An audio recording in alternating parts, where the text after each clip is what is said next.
Hi, I'm Jenny from Body Enhancing Fitness, and today I'm going to show you how to do a body weight calf raise. In order to position your body properly, you're going to take your arms and hold them in front of your body and clasp your fingers together. You're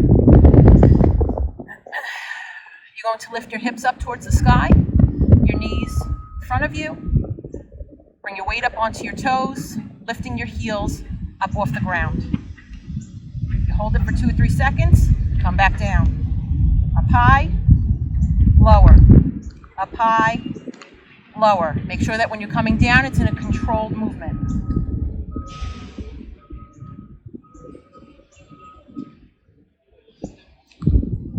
Complete that for the set amount of reps in your exercise plan.